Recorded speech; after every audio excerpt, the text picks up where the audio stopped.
Watazamaji, kabla tukafunge, tufike kaunti hii ya Pokot Magharibi ambapo akina mama wengi wa mashinani katika maeneo ya wafugaji jamani hawana haki ya kumiliki rasilimali kama ardhi, ng'ombe na hata kuenda shule kutokana na mila potovu ambazo haziwaruhusu kushiriki kwenye maendeleo, swala ambalo huwafanya kubaki maskini.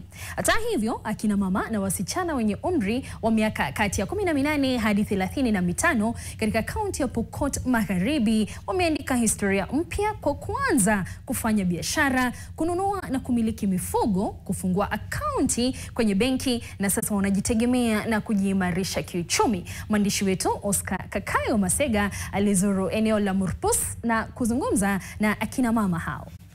Kwa miongo mingi, akina mama kwenye maeneo ya ufugaji hawajakuwa na haki ya kumiliki mashamba, mifugo pamoja na kuenda shule. Hii ni kutokana na mila potovu kutoka kwa wanaume wao ambao wamekuwa wakiwafinyilia chini. Mama ya Pokot ilikuwa ni mama ya kutawalwa tu, afanye hivyo kwa rules, lakini hakuwa na aweze kusema kitu kwa mbele ya watu ama vile anaongea. Ilikuwa ngumu. Tulikuwa tunakaa nyumbani, hakuna kazi tunafanya, tunaroam tu.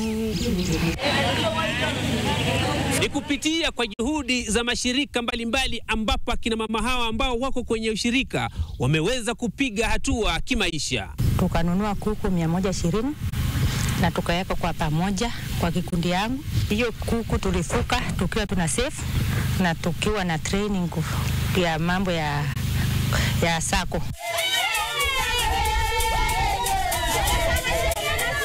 Saizi at least tunaweza soma, na pia wakati tukimaliza masomo tukipata kazi, tukisaidiwa kwa biashara, tunaweza henda tujiendeleshe maisha yetu pia na tusaidie pia familia. Tuko na zaidi ya wasichana 1200 ambao wamepitia hii program kutoka 2014.